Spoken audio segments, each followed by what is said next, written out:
Hello students, good morning. My name is Ankit and welcome to Vigyan institute. तो आज हम solid state का lecture number 2 लेकर आए हैं। अगर हम इन लेक्चर नंबर 1 की बात करें तो वहां पर हमने सॉलिड का एग्जिस्टेंस देखा था, सॉलिड हम पढ़ते क्यों हैं ये बातें देखी थी, और उसके साथ साथ हमने सॉलिड का क्लासिफिकेशन किया था on the basis of arrangement of particle. तो जितने भी डिफरेंसेस थे वो मैंने आपको वहां पर क्लियर कर दिए थे। अब लास्ट क्लास में हमारा जो मुद्दा था वहां हमने देखे थे कि सर हमारे पास दो तरीके के अरेंजमेंट थे पार्टिकल के। एक हमारे पास क्रिस्टलाइन वाला था और दूसरा बेटा जी हमारे पास अमॉर्फस की कहानी थी। अब बात ये आती है कि हमें आगे किस सॉलिड के बारे में पढ़ना है, हमारे सिलेबस किस सॉलिड को पढ़ने के वो मजबूर करेगा। तो ध्यान से समझो, पहले मैं इन दोनों की स्टेबिलिटी की बात कर लेता हूं। स्टेबिलिटी की अगर बात करूं कि कौन सा सॉलिड ज्यादा स्टेबल होगा, तो बेटा जी क्रिस्टलाइन सॉलिड में अरेंजमेंट जब आपने देखा था तो बहुत ज्यादा रेगुलर अरेंजमेंट था। अमॉर्फस के अंदर रैंडम अरेंजमेंट था, और रेगुलर अरेंजमेंट जब होगा तो पार्टिकल्स बहुत अच्छे से फिक्स होंगे, अच्छा सॉलिड बनेगा। दैट मींस कि स्टेबिलिटी का अगर कॉन्सेप्ट आए तो crystalline solids are more stable in comparison to amorphous solid. और अगर क्रिस्टलाइन सॉलिड ज्यादा स्टेबल है, और आप बहुत अच्छे से जानते हो एक चीज कि सर जो चीजें ज्यादा स्टेबल होती है वही चीजें हमारे एटमॉस्फेयर में ज्यादा एग्जिस्ट करती हैं, जो अनस्टेबल है उनका एग्जिस्टेंस भी हमारे एटमॉस्फेयर में कम हो जाता है। इसलिए क्रिस्टलाइन सॉलिड के बहुत सारे एग्जाम्पल्स हमारे पास हैं, अमॉर्फस सॉलिड के बहुत लिमिटेड एग्जाम्पल्स हमारे पास होते हैं। तो अब अगर हम स्टेबिलिटी की बात करें तो क्रिस्टलाइन सॉलिड ज्यादा होते हैं, ज्यादा स्टेबिलिटी है, ज्यादा एक्सिस्टेंस है। इसलिए हमारे सिलेबस में जितनी भी स्टडी हमें सॉलिड की करनी है बेटा जी, वो क्रिस्टलाइन सॉलिड के अंदर ही करनी है। अब क्रिस्टलाइन सॉलिड ही हमारा मुद्दा है, क्रिस्टलाइन सॉलिड के ही पॉइंट ऑफ व्यू से हमें सारी चीजें आगे जाके पढ़नी है। तो अब हम इससे आगे की कहानी में अमॉर्फस सॉलिड को भूल जाएंगे कि अमॉर्फस सॉलिड की कहानी क्या है। तो अब हमारा जो मोटिव रहेगा बेटा जी वो क्रिस्टलाइन सॉलिड रहेगा, बिकॉज क्रिस्टलाइन सॉलिड्स जो बनते हैं वो बहुत ज्यादा स्टेबल होते हैं, और ये बात हमें उनके पार्टिकल्स के अरेंजमेंट ने बता दिया कि कौन सॉलिड स्टेबल होगा। तो अब हम सॉलिड स्टेट के अंदर जितनी भी स्टडी करेंगे वो क्रिस्टलाइन सॉलिड की करेंगे कि क्रिस्टलाइन सॉलिड की कहानी क्या होती है और क्रिस्टलाइन सॉलिड से हम क्या क्या बातें सीख सकते हैं। चलो अब ध्यान से समझो कि क्रिस्टलाइन सॉलिड एक बहुत सॉलिड है। अगर मैं मान लो कि ये मेरे पास, ये मैंने एक सॉलिड ले लिया, अननोन सॉलिड, ये मेरे पास बेटा जी एक अननोन सॉलिड है। अब इस अननोन सॉलिड, मुझे क्या करना है इस अननोन सॉलिड का, मुझे इस अननोन सॉलिड की प्रॉपर्टीज को एक्सप्लेन करना है, और उस अननोन सॉलिड की प्रॉपर्टीज को एक्सप्लेन करने के लिए मुझे इस सॉलिड के पार्टिकल का अरेंजमेंट पता होना चाहिए। मतलब कि सारा मुद्दा इस सॉलिड के अरेंजमेंट की बात है। मैंने क्या करा कि इस सॉलिड में से एक क्रिस्टल निकाल लिया, और एक क्रिस्टल क्योंकि क्रिस्टलाइन है तो कुछ इस तरीके का अरेंजमेंट होगा। बहुत ध्यान से समझो, अगर ये एक क्रिस्टल है तो इस तरीके का अरेंजमेंट होगा बेटा जी ये, ठीक है। अब मैं क्या करता हूं कि ध्यान से समझो एक बात को, कि जो हमारे पास किसी भी क्रिस्टल के अंदर ये जो आपको एक पार्टिकल दिखाई दे रहा है, इस पार्टिकल को हम लैटिस पॉइंट भी कहते हैं, इस पार्टिकल को हम लैटिस साइट भी कहते हैं, और बेटा जी इसको हम कॉन्स्टिट्यूएंट पार्टिकल भी कहते हैं, कॉन्स्टिट्यूएंट पार्टिकल भी कहते हैं। तो आप याद रखना कि किसी भी क्रिस्टल के अंदर जो पार्टिकल्स होते हैं उनको आप चाहें तो लैटिस पॉइंट बोलो, लैटिस साइट बोलो, या फिर कॉन्स्टिट्यूएंट पार्टिकल बोलो, कोई फर्क नहीं पड़ने वाला। अब यहां पे ध्यान से देखो मैं क्या कर रहा हूं कि मैंने इस पूरे के पूरे क्रिस्टल में से, क्रिस्टल में तो पूरा ऐसा होगा बेटा जी 3D में, मैं कितना भी बनाता जाऊं बोर्ड भर जाएगा, लेकिन मैंने उसमें छोटा सा एक एरिया ले लिया। अब मैं क्या कर रहा हूं कि इस पूरे के पूरे क्रिस्टल में से बेटा जी एक डेफिनेट स्पेस ले रहा हूं। इस पूरे के पूरे क्रिस्टल में से मैंने क्या करा कि एक डेफिनेट स्पेस ले लिया। अब ध्यान से समझो कि इस डेफिनेट स्पेस को अगर मैं area of the point 3D repeat करूं, मतलब कि अगर इस डायरेक्शन में इस बॉक्स के बराबर में बॉक्स, इस बॉक्स के ऊपर बॉक्स, इस बॉक्स के नीचे बॉक्स, इस बॉक्स के इधर बॉक्स, इस बॉक्स के आगे की तरफ बॉक्स, पीछे, मतलब हर तरफ मैंने इसे रिपीट कर दिया। तो इसके रिपीटेशन से कुछ तरीके का कुछ ऐसा अरेंजमेंट आपको दिखाई दे जाएगा, मतलब कुछ इस तरीके से हो जाएंगे, ये इधर इस तरीके से रिपीट हो जाएगा, ये इधर इस तरीके से रिपीट हो जाएगा, ये इधर इस तरीके से रिपीट, और आगे की तरफ भी हो जाएंगे ऐसे ही, और ऐसे ही बेटा जी पीछे की तरफ रिपीट होंगे। तो कहने का मतलब कि अगर मैं एक डेफिनेट स्पेस ले लूं, अगर मैं एक डेफिनेट स्पेस ले लूं और उस डेफिनेट स्पेस को area of point, area of point का मतलब होता है कि हर डायरेक्शन में उसका पॉइंट हो, एरिया ऑफ पॉइंट 3D अगर बेटा जी मैं उसको रिपीट कर दूं तो उसके रिपीटेशन से 3D अगर मैं एक रिपीट कर दूं तो उसके रिपीटेशन से जो बनता है उसको कहते हैं हम लैटिस, उसको हम कहेंगे लैटिस। तो कहने का मतलब कि आपने एक डेफिनेट स्पेस ले लिया और उस डेफिनेट स्पेस को आपने 3D में रिपीट करना स्टार्ट कर दिया। जैसे मान लो कि जिस रूम में आप बैठ के पढ़ रहे हो वो एक रूम, और उस रूम के चारों तरफ एक एक रूम होगा जो उससे अटैच्ड होगा। तो वो क्या है कि इस रूम का 3D अगर आप रिपीटेशन कर दो तो उसके बाद जो भी आपका बनेगा उसे हम लैटिस कहेंगे। और ये जो रूम मेरा है इसको मैंने एक डिफाइंड स्पेस मान लिया। ध्यान से समझो, अगर मैं इस क्रिस्टल को, जो आपके रूम के चारों तरफ ये रूम बने हैं, ऐसे ही क्या होंगे अगर मैं इनको 3D में रिपीट करता चला जाऊं तो बेटा जी एक क्रिस्टल का फॉर्मेशन हो जाता है, और क्रिस्टल से ही मिलकर क्या बने होते हैं, सॉलिड बने होते हैं। अब यहां से देखो बहुत इंपॉर्टेंट चीज आप सीखने वाले हो। आप बहुत अच्छे से जानते हो कि सर जो क्रिस्टलाइन सॉलिड है उनमें पार्टिकल का अरेंजमेंट बहुत ज्यादा रेगुलर, बहुत ज्यादा स्पेसिफिक होता है। तो कहानी क्या होगी कि बेटा जी अगर मैं इस सॉलिड में, इस पूरे के पूरे सॉलिड के अरेंजमेंट की बात करूं या फिर इस क्रिस्टल के अरेंजमेंट की बात करूं, एक सॉलिड है इतना बड़ा, उसके अंदर जो पार्टिकल का अरेंजमेंट है, और उस पूरे के पूरे सॉलिड में से अगर मैंने कोई छोटा सा क्रिस्टल निकाल दिया उसका अरेंजमेंट देखूं तो दोनों का अरेंजमेंट बेटा जी सेम होगा, क्योंकि क्रिस्टलाइन सॉलिड की कहानी है, रैंडम अरेंजमेंट है। जैसा पूरे सॉलिड में है ऐसा ही उसके एक छोटे से पार्ट में होगा। मतलब कि सॉलिड का जो अरेंजमेंट होगा वही क्रिस्टल का अरेंजमेंट होगा। और ध्यान से ध्यान रखो कि सर जो क्रिस्टल का अरेंजमेंट होगा वही लैटिस का अरेंजमेंट होगा, मतलब क्रिस्टल का अरेंजमेंट भी लैटिस के अरेंजमेंट की तरह होगा। तो कहने का मतलब अगर मुझे सॉलिड का अरेंजमेंट पता करना है तो उससे छोटा पार्ट ले लूं, मैं क्रिस्टल का अरेंजमेंट पता करूं, क्रिस्टल का पता चल गया तो सॉलिड का मैं अपने आप पता कर लूंगा। और अगर क्रिस्टल का अरेंजमेंट पता करना है तो उससे पहले मैं उससे एक छोटा सा पार्ट ले लूं लैटिस, अगर मैंने उस लैटिस का अरेंजमेंट पता कर लिया तो बेटा जी आप उस क्रिस्टल का अरेंजमेंट बता सकते हो। और अगर लैटिस का अरेंजमेंट आपको उससे भी छोटे पार्ट से पता करना है तो आप क्या करोगे कि इस डिफाइंड स्पेस का आप अरेंजमेंट निकाल लीजिए, और इस डिफाइंड स्पेस का अगर आपने अरेंजमेंट निकाल लिया तो आप इस लैटिस का अरेंजमेंट बता सकते हो, लैटिस से आप क्रिस्टल का अरेंजमेंट बता दोगे, और क्रिस्टल से बेटा जी आप एंटायर सॉलिड का अरेंजमेंट बता दोगे कि इस तरीके से कहां पर पार्टिकल है। एक और बात ध्यान से सुनो कि ये जो डिफाइंड स्पेस है जिसके रिपीटेशन से लैटिस बन रहा है, उस डिफाइंड स्पेस को ही बेटा जी हम यूनिट सेल कहते हैं। उस डिफाइंड स्पेस को ही हम क्या कहते हैं, यूनिट सेल कहते हैं। और ये वो डिफाइंड, देखो एक बात और दिमाग में आ रही होगी सर डिफाइंड स्पेस हमने इसे ही क्यों लिया है, और भी बहुत सारे डिफाइंड स्पेस हो सकते हैं।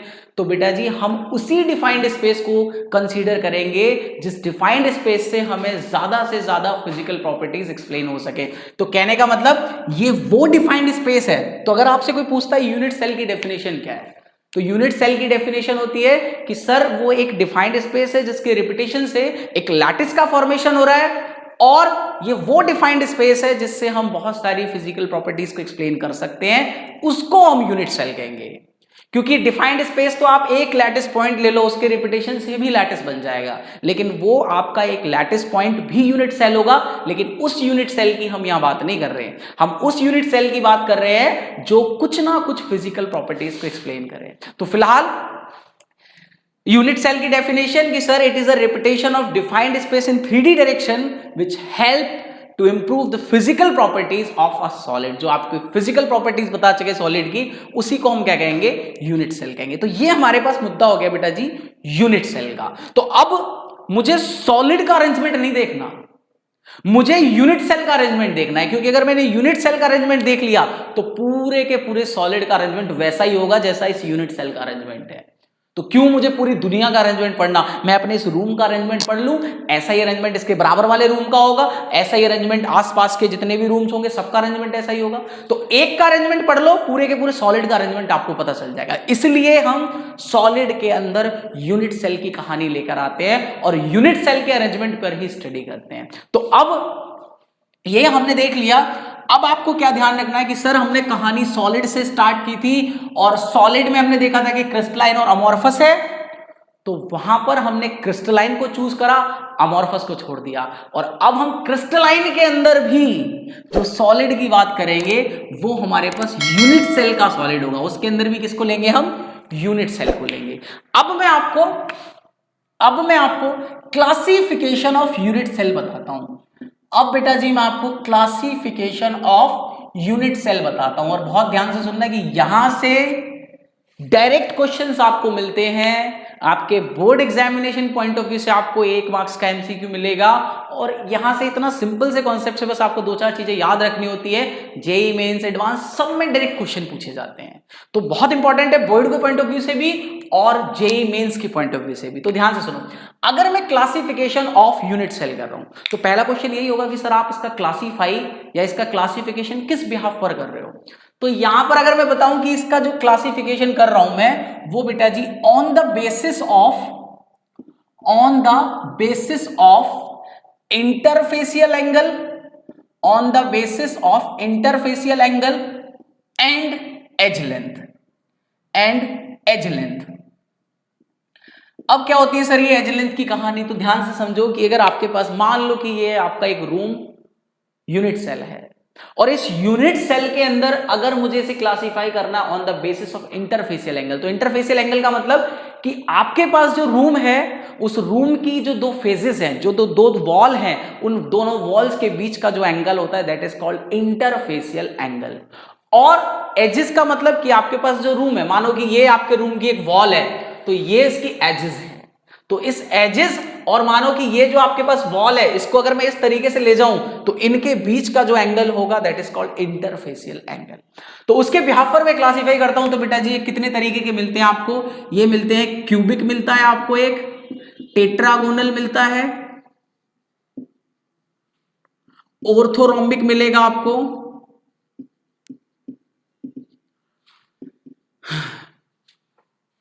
रोम्बोहेड्रल मिलेगा आपको,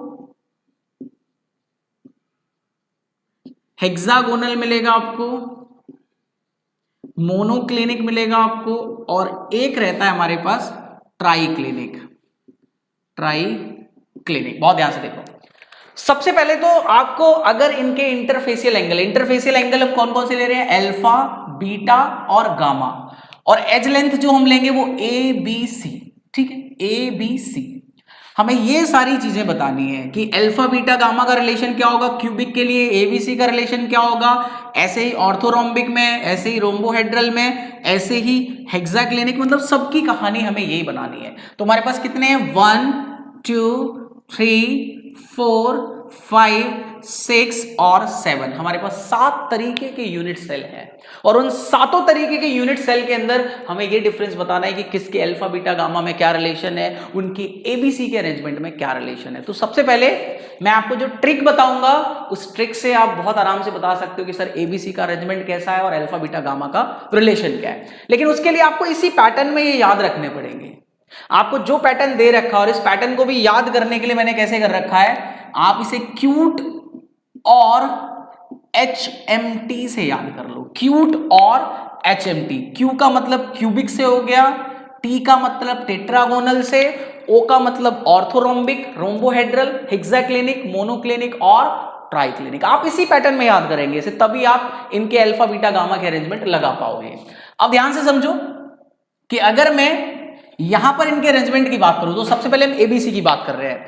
एबीसी में आप 2-3 लाइन याद रखो, 0 1 2 0 1 2 2, बस ये कोड याद रख लो, 0 1 2 0 1 2 2, बस इतना अगर आपने याद रख लिया तो आपका एबीसी का काम खत्म हो गया। कैसे, ये 0 बता रहा है कि यहां पर एक भी कैंसिलेशन नहीं है, मतलब आपका ए बी के बराबर है, बी आपका सी के बराबर है।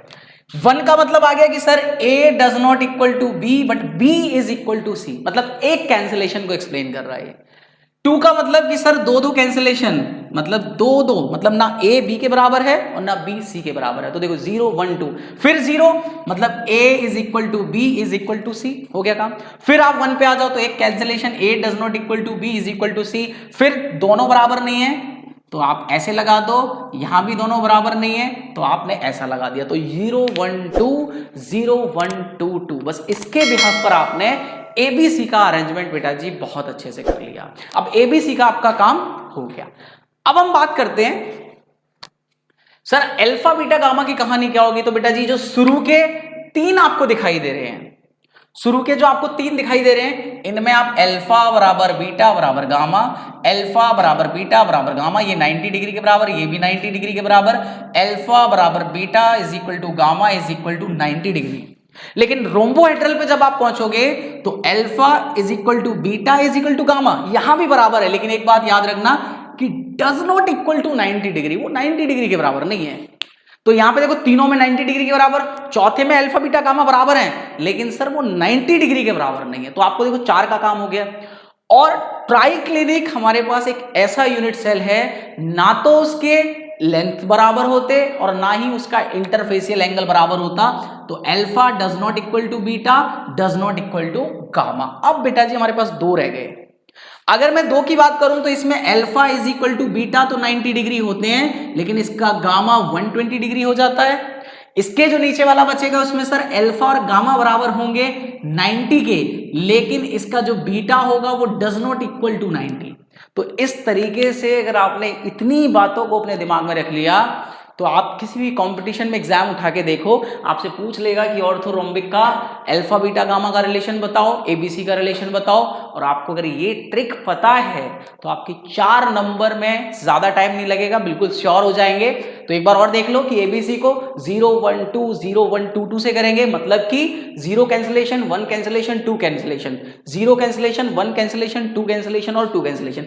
इसमें शुरू के चारों में अल्फा बीटा गामा बराबर है, लेकिन जो 3 है उनमें 90 के बराबर है और एक में 90 के बराबर नहीं है। 4 का काम हो गया।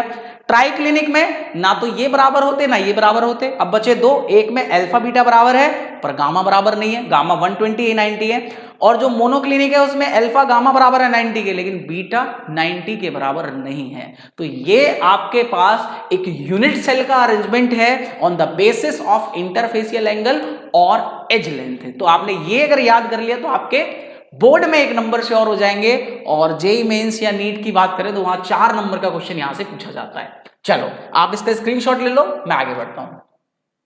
अब ध्यान से देखो बेटा जी कि हमने क्या क्या कहानी पढ़ ली। पहले हमने सॉलिड को पढ़ा। सॉलिड में हमने देखा कि सर अमॉर्फस क्रिस्टलाइन थे, वहां से हमने क्रिस्टलाइन को चूज कर लिया कि अमॉर्फस हम नहीं पढ़ेंगे। फिर जब क्रिस्टलाइन को लिया तो मुझे अब क्रिस्टल का स्ट्रक्चर नहीं पढ़ना, क्रिस्टलाइन के अंदर भी मुझे यूनिट सेल की कहानी पढ़नी है। एक बार लिखते हैं कि सर सबसे पहले सॉलिड, सॉलिड के बाद हमने क्रिस्टलाइन सॉलिड को चूज करा और क्रिस्टलाइन सॉलिड से हमने यूनिट सेल निकाला।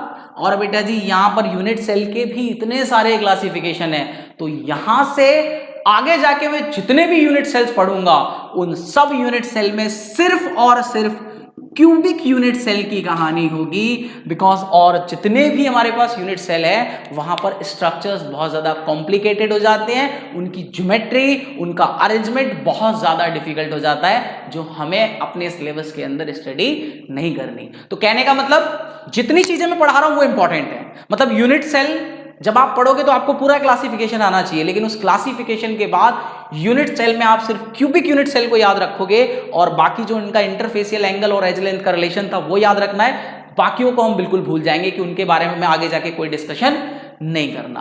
अब जो हमारा पूरा डिस्कशन होगा बेटा जी वो क्यूबिक यूनिट सेल पर होगा। अब सारी कहानी हमारी क्यूबिक यूनिट सेल पर है। तो अब हम क्यूबिक यूनिट सेल को कंटिन्यू करेंगे कि सर क्यूबिक यूनिट सेल कैसे होते हैं, किस तरीके का उनका अरेंजमेंट होता है, क्या उनकी कहानी होती है, वो सारी चीजें मैं आपके साथ डिस्कस करता हूं। चलो तो हमने ये देख लिया कि सर ये हमारे पास एक फॉर्मेटिंग है कि सॉलिड में क्रिस्टलाइन, क्रिस्टलाइन में यूनिट सेल, और यूनिट सेल के अंदर भी हम सिर्फ और सिर्फ क्यूबिक यूनिट सेल की कहानी पढ़ने वाले हैं। चलो अब हम आगे बढ़ते हैं कि सर क्यूबिक यूनिट सेल का मुद्दा थोड़ा सा सॉल्व करते हैं। क्यूबिक यूनिट सेल, तो आगे जाके जितनी भी स्टडी होने वाली है वो इस क्यूबिक यूनिट सेल पर ही होंगी। कैसे, अब समझते हैं। अगर मैं इस क्यूबिक यूनिट सेल का क्लासिफिकेशन पढ़ूं, पहले हम सबके क्लासिफिकेशन ही पढ़ेंगे, तो इस क्यूबिक यूनिट सेल का क्लासिफिकेशन जो हम पढ़ेंगे वो भी on the basis of arrangement of particle, arrangement of particle, particle के अरेंजमेंट के बिहाफ पर ही हम यूनिट सेल या क्यूबिक यूनिट सेल की क्लासिफिकेशन का डिस्कशन करने वाले हैं। ध्यान से समझो। अब यहां पर बेटा जी जो हमारे पास क्यूबिक यूनिट सेल की कहानी है, अगर हम उस क्यूबिक यूनिट सेल की कहानी की बात करें तो वो हमारे पास यहां दो तरीके से मिलेंगे। एक आपके पास होंगे जिसको हम कहते हैं primitive unit cell, primitive unit cell या प्रिमिटिव क्यूबिक यूनिट सेल कहो, ये एक तरीके का क्यूबिक यूनिट सेल ही होता है। प्रिमिटिव क्यूबिक यूनिट सेल पढ़ेंगे और हम बात करेंगे सेंटर्ड या फिर हम उसे नॉन प्रिमिटिव भी कहते हैं, नॉन प्रिमिटिव यूनिट सेल। तो ये हमारे पास अब डिस्कशन आने वाला है कि सर प्रिमिटिव यूनिट सेल या फिर सेंटर्ड यूनिट सेल हमें पढ़ना है। अब सर इनमें डिफरेंस क्या होता है कि सर अगर प्रिमिटिव होगा तो उसका क्या मतलब है और अगर सेंटर्ड होगा तो उसका क्या मतलब है। बहुत ध्यान से समझो। अगर हम प्रिमिटिव क्यूबिक यूनिट सेल की बात करें तो प्रिमिटिव का मतलब होता है कि जो पार्टिकल्स होने चाहिए वो एक क्यूबिक यूनिट सेल के सिर्फ और सिर्फ कॉर्नर पर होने चाहिए। मतलब कि पार्टिकल्स आर प्रेजेंट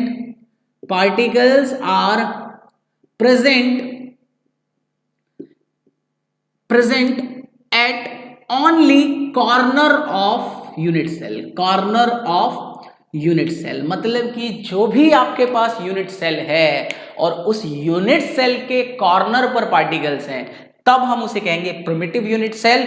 और अगर पार्टिकल्स जो कॉर्नर पे भी हो और कॉर्नर के साथ साथ बेटा जी और भी पोजीशंस पर हो, मतलब कॉर्नर पर भी होंगे plus other position in unit cell पर भी प्रेजेंट होंगे, तो उसको हम सेंटर्ड यूनिट सेल या नॉन प्रिमिटिव यूनिट सेल कहते हैं।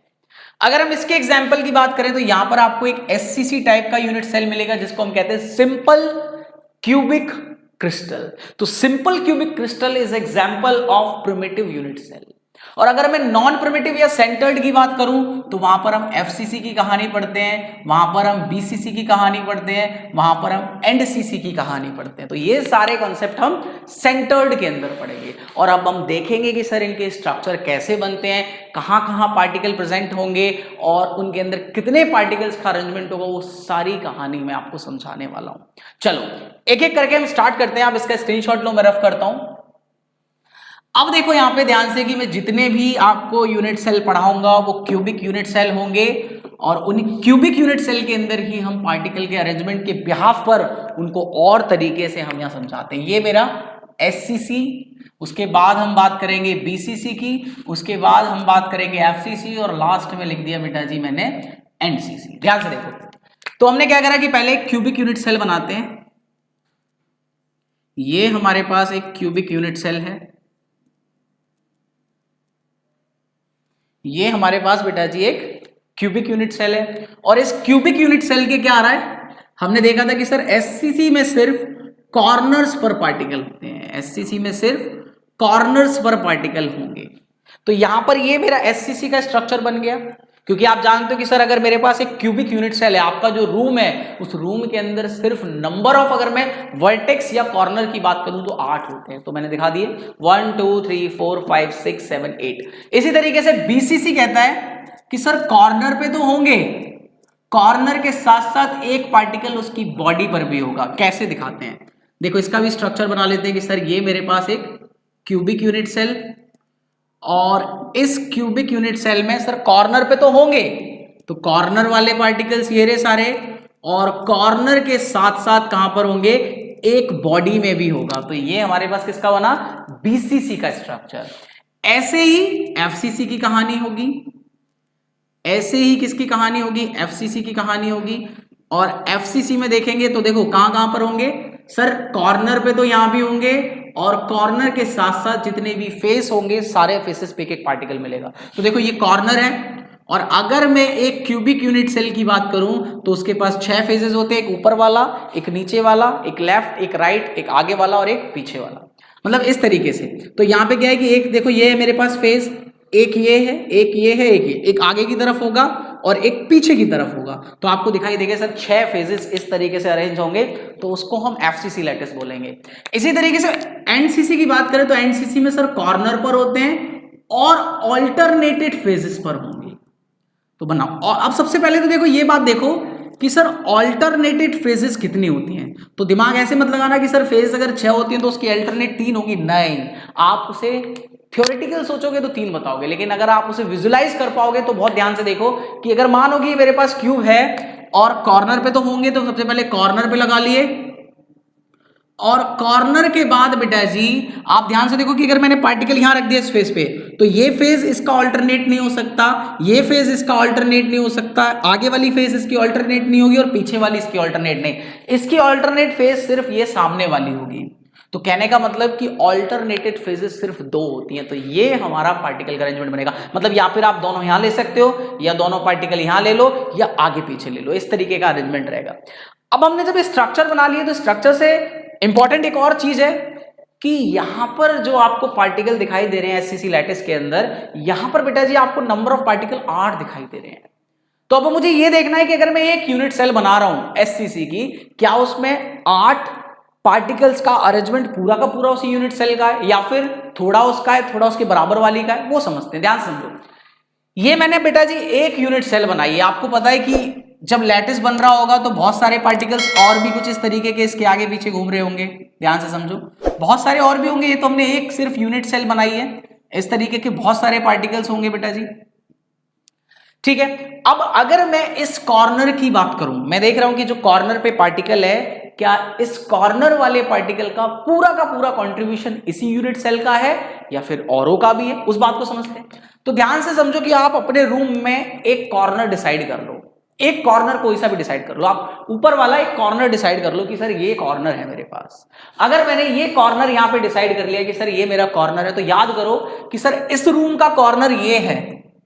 3D में अपना रूम देख लो और उसका एक कॉर्नर डिसाइड कर लो। आप देखो कि सर इस कॉर्नर पर अगर पार्टिकल रखा हुआ है तो उसका अरेंजमेंट इस यूनिट सेल पे भी है, और इसके बराबर वाला जो रूम होगा उसका भी कॉर्नर यही होगा, इस रूम के पीछे वाला जो रूम होगा उसका भी कॉर्नर यही होगा, और जो इस रूम के बराबर रूम है उसके पीछे वाले रूम का भी कॉर्नर यही होगा। तो आपको दिख रहा है कि सर ये नीचे से 4 यूनिट सेल अगर मैं बना दूं तो उनका कॉर्नर ये सेम ही रहेगा। इसी तरीके से अगर इन चारों रूमों के ऊपर रूम बना दूं तो बेटा जी इस रूम के ऊपर जो रूम होगा उसका कॉर्नर यही होगा, बराबर में जो रूम ऊपर होगा उसका भी कॉर्नर यही है। कहने का मतलब कि ये अगर कॉर्नर है तो नीचे वाले चारों रूमों का कॉर्नर यही होगा, ऊपर वाले चारों रूमों का कॉर्नर यही होगा। कहने का मतलब कि जो कॉर्नर पर पार्टिकल होते हैं उस कॉर्नर वाले पार्टिकल पर 8 यूनिट सेल का कंट्रीब्यूशन है। तो कहने का मतलब अगर मैं पूछूं कि इस एक लैटिस पॉइंट पर जो पार्टिकल है उसका इस पूरे के पूरे यूनिट सेल पे कंट्रीब्यूशन कितना है, तो 1/8 का कंट्रीब्यूशन होगा, क्योंकि एक पार्टिकल को 8 लोगों ने घेर रखा है, तो इसको कितना मिला 1/8। तो बेटा जी अगर आपसे कोई पूछता है कि बताओ इफेक्टिव नंबर ऑफ पार्टिकल कितना है, मतलब कि भले ही 8 पार्टिकल हैं लेकिन उन 8 पार्टिकल में से इसे कितना हिस्सा मिल रहा है, तो बहुत ध्यान से देखो, उसको कहते हैं Z। Z आपको बताता है इफेक्टिव नंबर ऑफ पार्टिकल कितने हैं। तो यहां पर अगर मैं Z निकालूं तो Z आपको बताएगा कि sir total number of particle 8 है, लेकिन एक पार्टिकल पे 1/8 का कंट्रीब्यूशन है, तो इस पे ओवरऑल सिर्फ एक ही पार्टिकल का ओवरऑल कंट्रीब्यूशन आएगा।